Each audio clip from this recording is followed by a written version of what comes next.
back, but let's start anyhow. Let me do some introductions and get us kicked off today. My name's Will Wakeling. I'm the Dean of Libraries here at Northeastern, and we're very happy to welcome our speaker today, Susan Shaw. Let me just remind those of you who may not know about the library's Meet the Author series, where we host authors who are able to take discussions beyond the classroom and engage people from the university in all its facets: faculty, students, staff, visitors, alumni, and guests from beyond the campus as well. We welcome you all today. We've had some great programs already this year. We have some other very interesting ones coming up. I'll give you a quick preview of a couple. We have Boston Globe sports writer John Powers coming on at 5 o'clock on April the 11th. He'll be presenting his new book, Fenway Park, the coolest, cruelest, longest-running ballpark in America. That fits in very nicely with the centenary of Fenway Park, which you know takes place in April. And our last event of the year is going to be on April the 17th, and it will take us outdoors. We have author and activist Paul Tukey presenting his book, Tag, Toss and Run, a collection of classic and not so well-known lawn games. So think Capture the Flag, Bocce, and some others that you've probably never heard of. And after his presentation, we'll all be heading outside to play some of the games in the afternoon over on the Centennial Common, weather permitting. Okay. So you can find out more of these and other events on the library's website. Do check us out there. And indeed, we're filming today's talk as well, so you'll be able to catch up with anything that you wanted to see again on our YouTube channel and share it with those people you might want to recommend it to as well. So that's great. Today's talk is brought to us by the Humanities Centre's Artists and Practitioners in Residence program. We thank them for bringing Dr. Shaw to campus this week, and a special big thank you to Alison Rodriguez in the Humanities Centre, who's been instrumental in organising Dr. Shaw's residency, which we've been hearing about in the few minutes before the presentation has been pretty hectic by all accounts.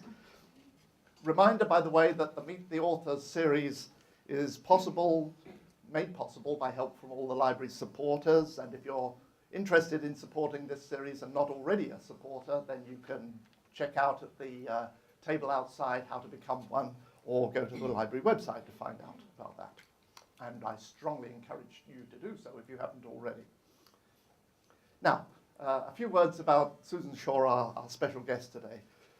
Dr. Susan Shaw's a marine toxicologist, an author, an explorer, an eater of weird insects, as I've just been hearing, an ocean advocate, and director of the Marine Environmental Research Institute based in Blue Hill, Maine.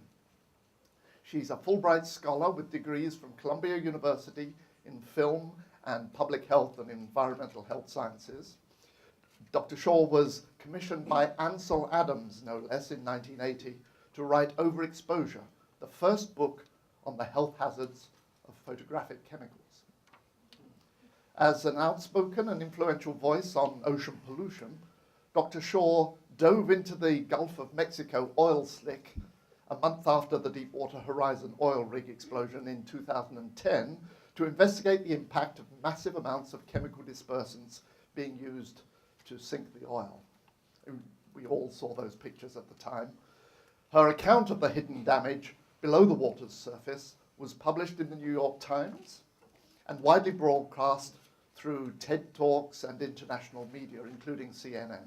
Dr. Shaw appears in several documentary films on the Gulf disaster, including Animal Planet's Black Tide, Voices of the Gulf, and Green Planet's The Big Fix, the official selection documentary at the 2011 Cannes Film Festival, no less. So in her presentation today, Dr. Shaw will share insights from her investigation of toxic impacts in the Gulf. So we're really happy to have you here today, Dr. Shaw.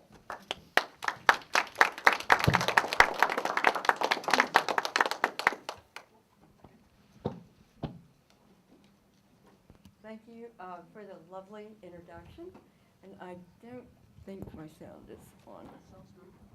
It is? Am I? Okay, good. Okay.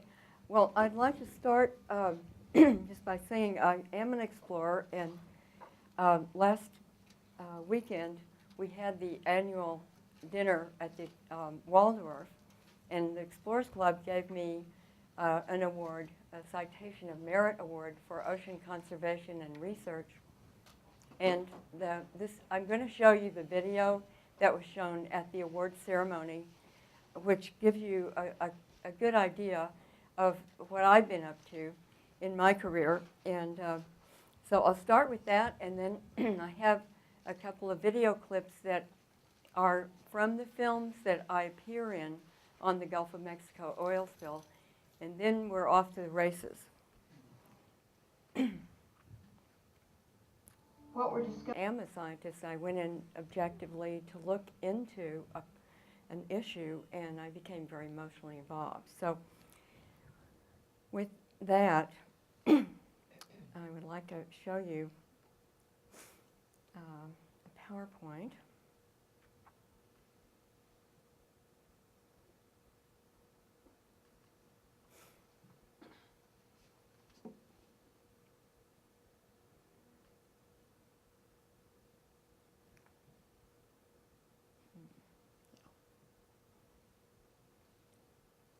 Okay, that looks good.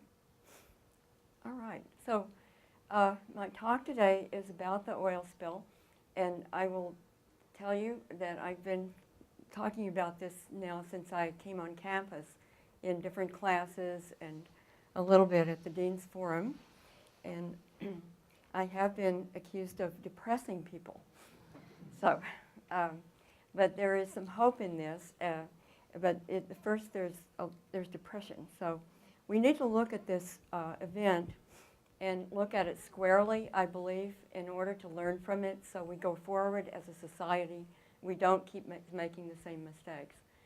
And unfortunately, that is not what's happening now. The explosion of the Deepwater Horizon oil rig that was owned by BP occurred on Earth Day, April 20th, 2010. 11 workers died. Thousands and thousands of people and wildlife were exposed to toxic substances, and long-term impacts are guaranteed from this oil spill. This is the largest environmental disaster in our country's history. You all probably were watching, as I was, with concern for all those days when the Macondo well was gushing at a mile deep in the Gulf of Mexico, and there were so many things tried, they couldn't get it under control. Finally, 87 days later, on September 19th, the well was capped, and this is a video of the leak. In terms of the numbers, it's staggering. 200 million gallons of oil were released to the Gulf. 2 million gallons of dispersant were applied, a subsea and by spraying aerially.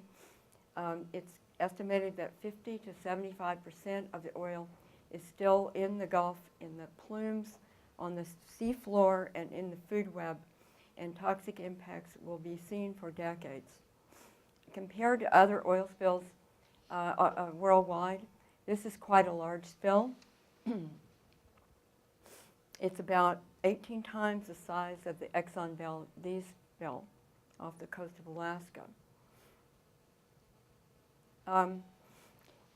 This is what I call happy talk, and I'm sure you've heard a lot of it. These are my favorites. We were trying to understand how much oil was coming out of the gushing wellhead, and we were told early on 1,000 gallons a day probably. Then we were told a couple of weeks later 5,000 gallons was it. That was late in June. And it turned out after the scientists from Woods Hole got down there to actually measure, they were actually kept out for a number of weeks. Finally, when it was measured, it was 68,000 gallons a day. But this was just all PR spin in an attempt to conceal the truth from the public. And then our government agencies heads also were involved in telling us that vast majority of the oil is gone. It's being eaten up by these magical microbes. And this happens all the time in the Gulf. There's a lot of oil there. And this turned out to be vastly wrong also. Then we heard there are no plumes. What plumes, you know? That was a NOAA official. We were told by the EPA that dispersed oil is not that toxic. And we were told by the health agencies that, this was actually from BP, that it's just heat stress as some of the response workers started literally just falling over on the boats and had to be helicoptered off. And now we have the BP ad campaign of 2012 telling us the Gulf is fine now. And why are we getting all this, why are we being lied to over and over again? That's, I think it's a major, it speaks to a major societal problem that we have. Of course, people want bad events to go away. No one wants to focus on something that's terrible. Our government doesn't want to be embarrassed by something that's this terrible. BP certainly wanted this to go away. However, it didn't go away, and it has not gone away, and it will be decades before we really understand the true extent of this disaster. When I was asked to go down to the Gulf, it was late May, and as a marine toxicologist, I got a call, and then I got more calls. Finally, I decided to go look into the question of whether dispersants were being used, whether it was a good idea to use the dispersants. And you could see the oil was very thick on the surface, and the slick was approaching the Mississippi Delta. That's exactly the same day the satellite was taken. We went out about 40 miles to an area where there was thick oil that had been sprayed that morning, and I actually got my courage up and got myself into the water, dove into the water. We had a lot of protective gear. I had full scuba. Every part of my body was covered, and I did not stay down there very long. Some people who dove in the slick got very sick. But my colleague and I just simply, the main problem was the amount of volatile material, solvent, and hydrocarbon right at the surface. We got fiery sore throats and also very bad headaches. And I want to see if I can make this work for you. This is what it was like when I was down there. Oh, sorry. Yeah. This is a Cousteau footage. So you can see the oil is breaking up from the surface, and you're going down in smaller and smaller pieces. So what it's doing is releasing massive amount of hydrocarbon.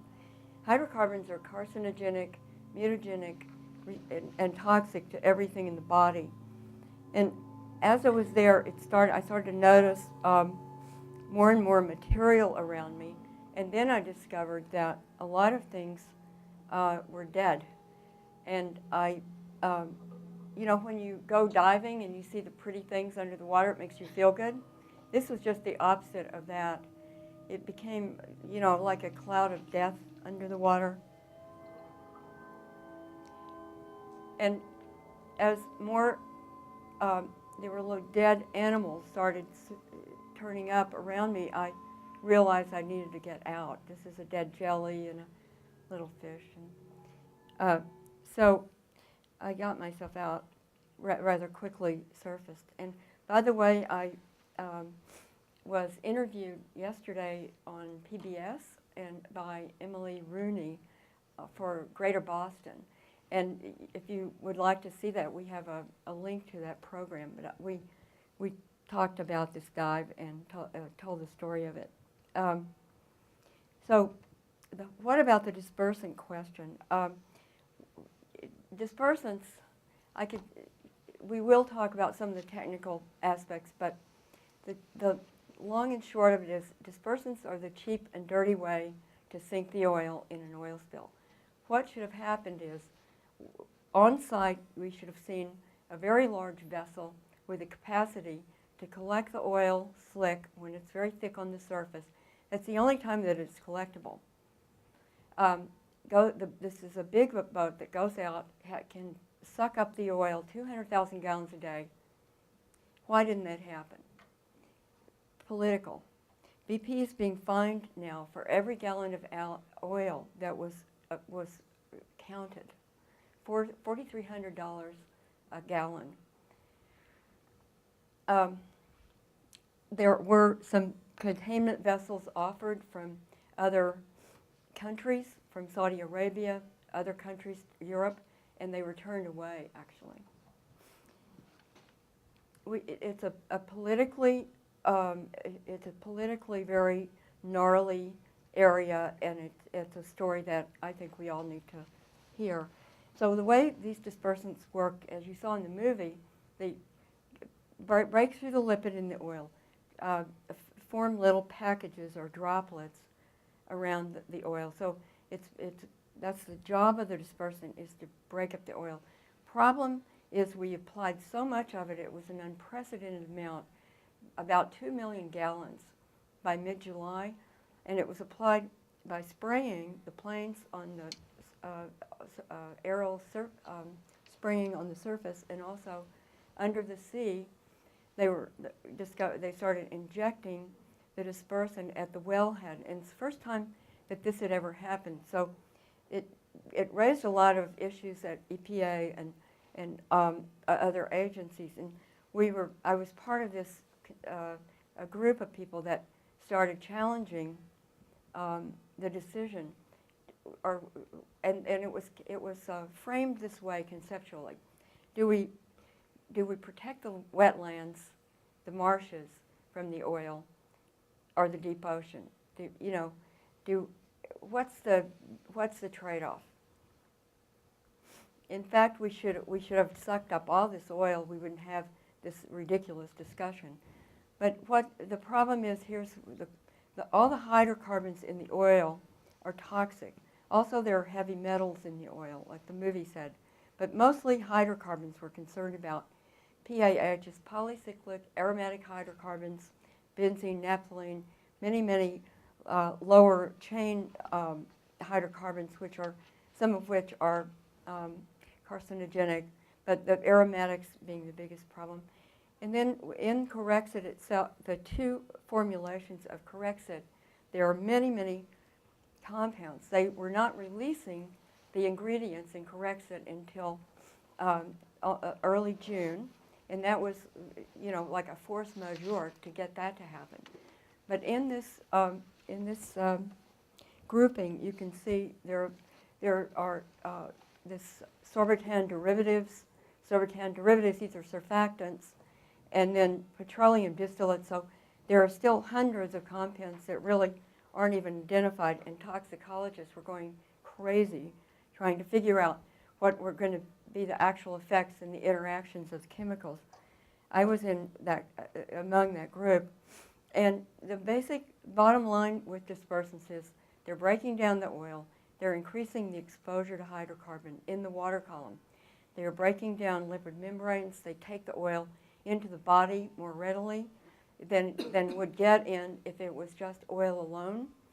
And that the combination of dispersant and oil, the ingredients in them, damage the same organs. So there's no organ in your body that is spared.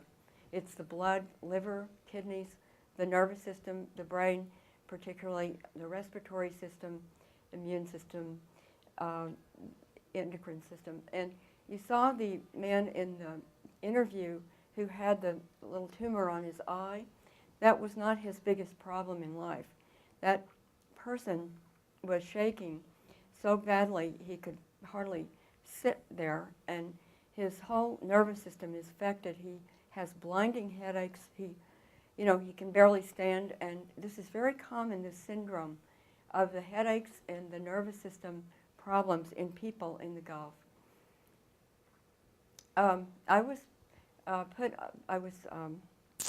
tapped for the Department of Interior Strategic Sciences Working Group, an interdisciplinary group of 14 scientists to assess the consequences of the spill and recommend policy actions and interventions. And we were independent of BP and the Incident Command and the NERDA process.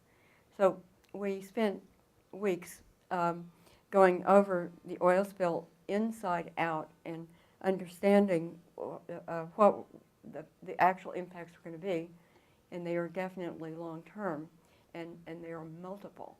So we were looking across the human ecosystem map and across many sectors. We were looking at wildlife impacts, trophic impacts, impacts on habitat, impacts on across different environments, impacts on people, and even cultural, community impacts and socioeconomic impacts of this oil spill. This is a major area of U.S. wetland. I think it constitutes 40%. The Gulf of Mexico, and there's so much wildlife there. There are 15,000 species of different animals and 33 wildlife refuges. There's coral, fish, birds. There are sea turtles, most of which are endangered, and thousands of these animals died in the impact areas. The species that are at high risk of effects from oil and dispersant, the combination, this is just almost I had to condense this list, but you can see it's at the bottom of the food web, the grasses, the algae, then corals, little amphipods, shrimp, snails, and then importantly, the herring, the middle range of the food web type fish that are the food for the top predators, and then on down to some of the larger fish, and then animals where they're not quite so sensitive, oil dispersant kind of equal sensitivity. You see are these two, there's some shrimp in there, but you can see mysid shrimp and inland silverside. So when the EPA did this testing in the summer of saying is the dispersant oil combination more toxic, and those were the two test species.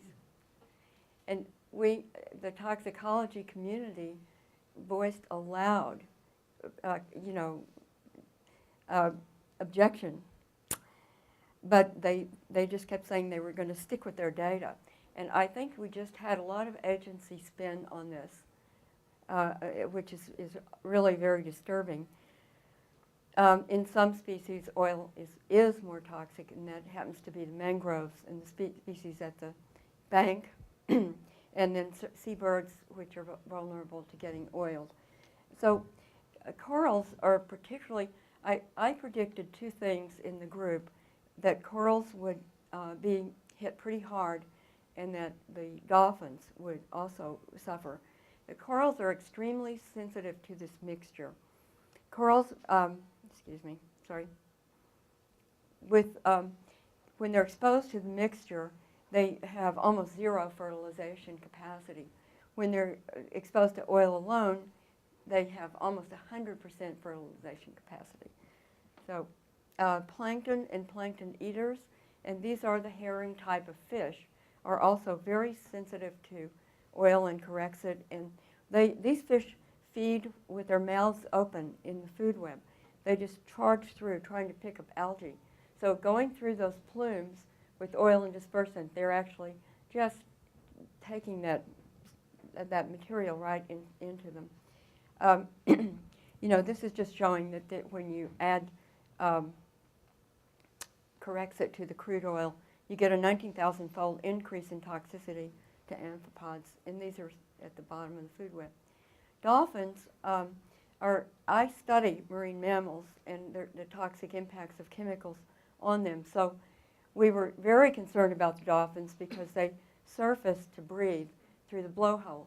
So when they're coming up through the plume of oil and dispersant, there's no way they cannot avoid getting that material into the blowhole and that causes chemical pneumonia, which is what the woman on Grand Isle was talking about, and that burning in the lungs.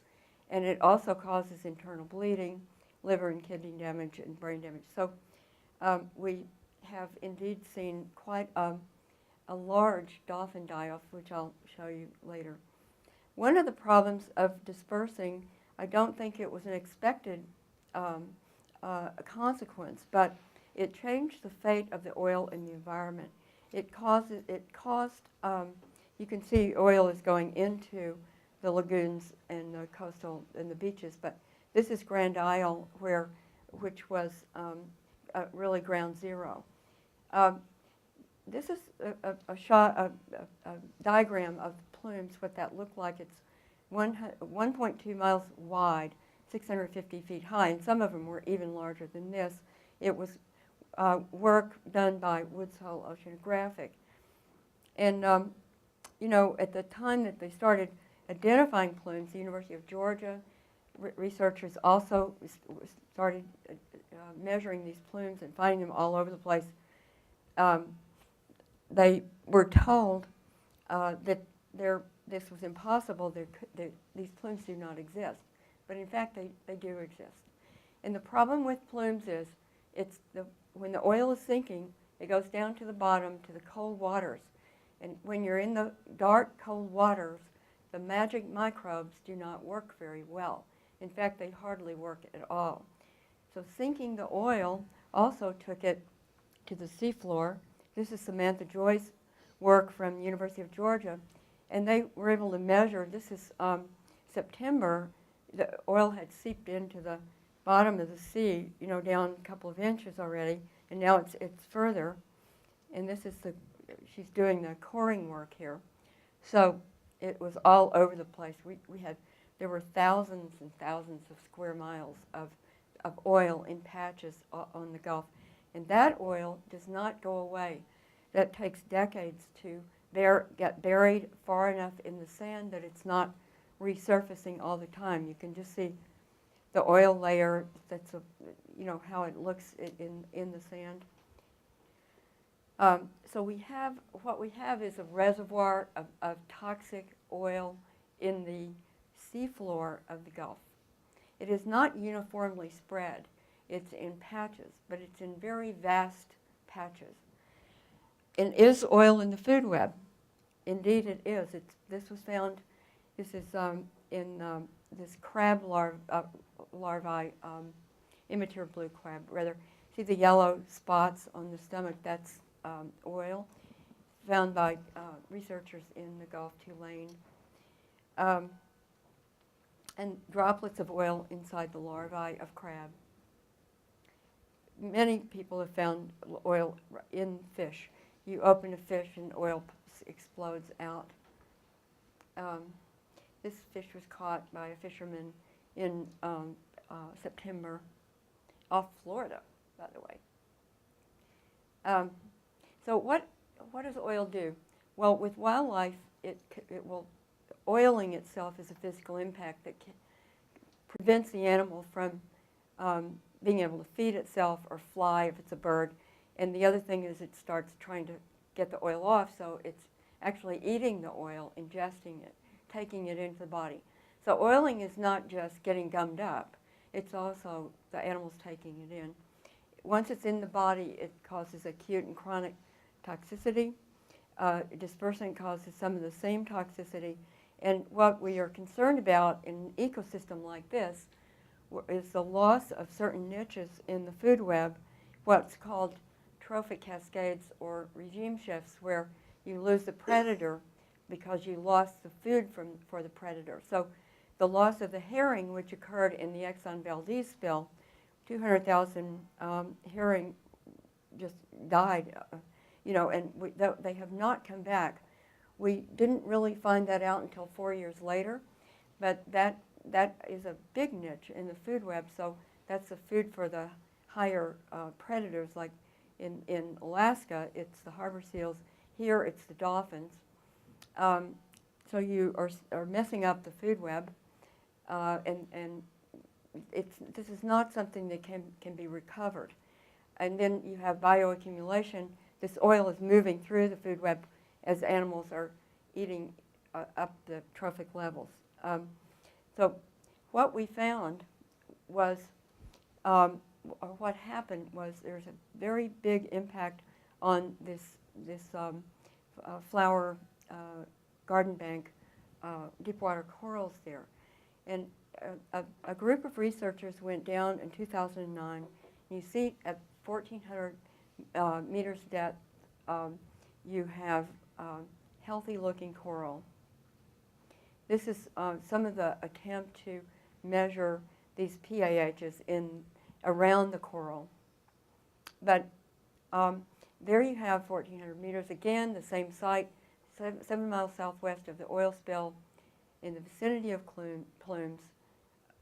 By November, the coral is dying. There is severe coral die-off. It's a graveyard of coral now. It's gone. And that's what it looks like. All the symbiotic partners, the brittle stars, are also dead. And so this is a big loss. What about wildlife impacts? Animal deaths, we have to count, put a multiplier on that times about 50, because you only see a small percentage of the animals that are killed in a spill. There are fish kills, tens and probably hundreds of thousands of fish died, oil birds, tens of thousands, and hundreds of sea turtles. And that's the ones that we found. Issue is, for the sea turtles, they're already highly endangered. There's 5 of 7 species worldwide that breed in the Gulf, and many of these actually died in the oil fires. When they were burning the oil at the surface, the turtles were swimming through, and there are accounts of intentional burning where some of the workers, the BP workers, would take the animals and throw them into the fire. And the reason they were doing that was they're being sued also for environmental damage. And sea turtles, because they're endangered, this is by federal law, they're protected. So they're part of the environmental damage that will be counted. To get rid of the evidence, they were being burned. In the dolphin deaths, it's now totaling more than 632. We're still counting 50% of those that died were stillborn or newborn. So you have these baby dolphins, like about this big, just on the beaches, and what it means is that the mothers are miscarrying. So there's a reproductive effect. BP oil has been found on the bodies, and there are about 3,000 to 5,000 dolphins that were giving birth that next spring, and the death toll is, as I said, still going. There are dozens of dolphins that are still washing up this year along the Gulf Coast. We predicted in the strategic working group that human health impacts would be severe and long-term from the exposure. And I just want you to notice this worker has oil on his arm already. He's wearing very little protection except for those gloves. And this is almost unbelievable, this part of the story. This is an Exxon slide showing what they consider workers should be wearing when they're handling dispersant in oil materials in the field. This guy is outfitted with a very high-end respirator. He's got hazmat gear on, head to toe, right? Okay, what's missing? This guy's got his face down in the oil. And if you just notice the people, there's no respirators. They're getting oil all over them. They have little lab coats on. So once again, we've told people that it's okay to go into a toxic waste area without protective gear, that it would be safe for them to come and help. And the fishermen were actually recruited to do the cleanup. And this is extreme exposure. I saw this. This is my shot. But what they're actually doing is insane.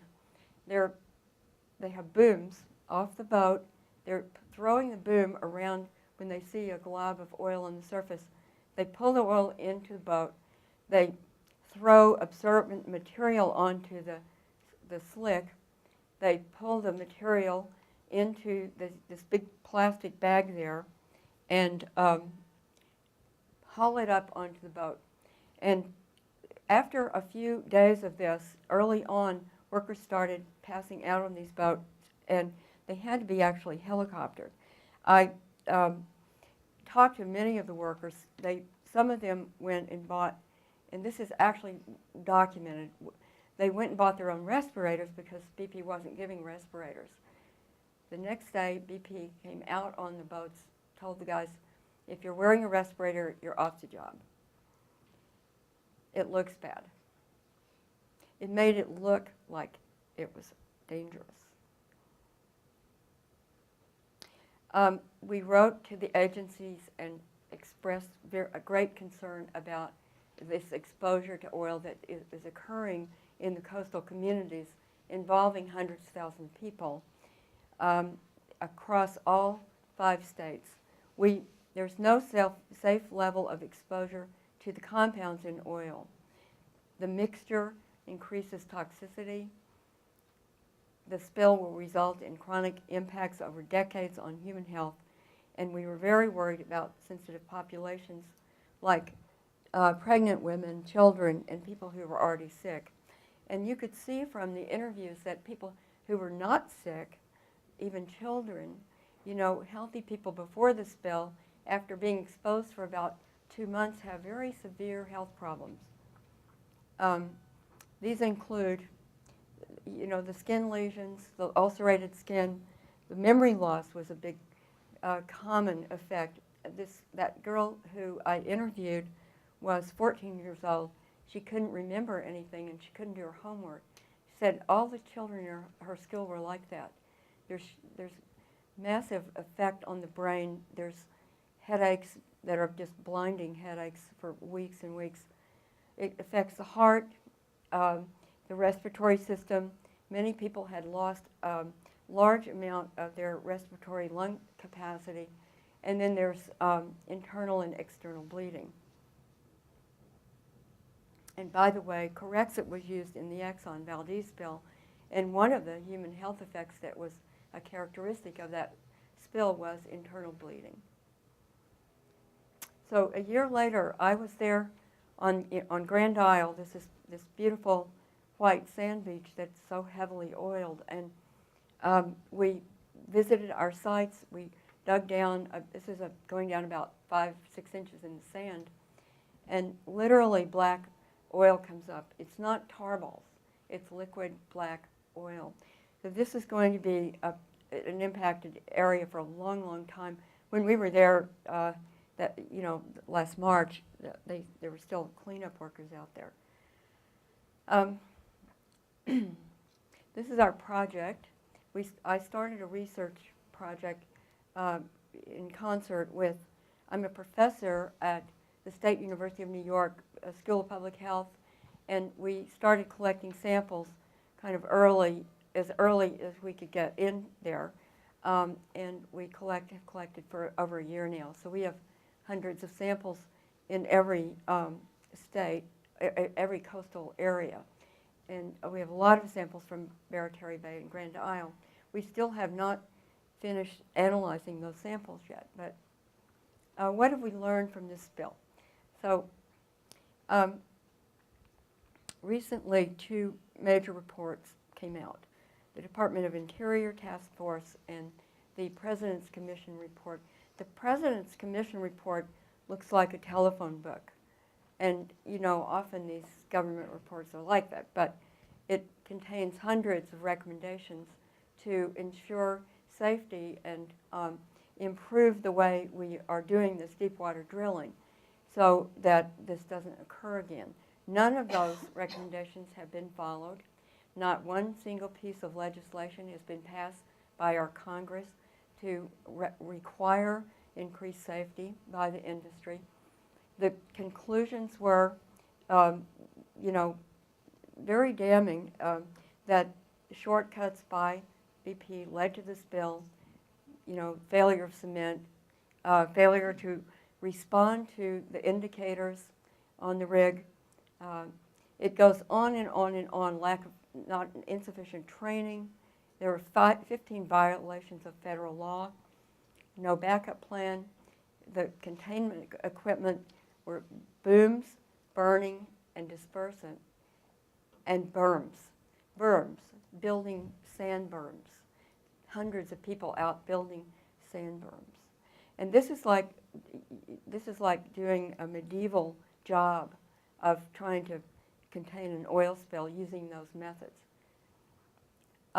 Resulted in high exposure. The workers were not given protective gear, and there was lax oversight and fragmented response. Our health agencies, our National Institute of Health, National Institute of Environmental Health Sciences did not get in there during the high exposure period. And this is, just from my perspective, almost the worst of it, because when they're doing a Gulf worker study now. It only started in January of 2011. They have no exposure measure that is realistic. So you can say these people are sick, and they're still recruiting volunteers, I've heard. So I know the head of the agency, and she's very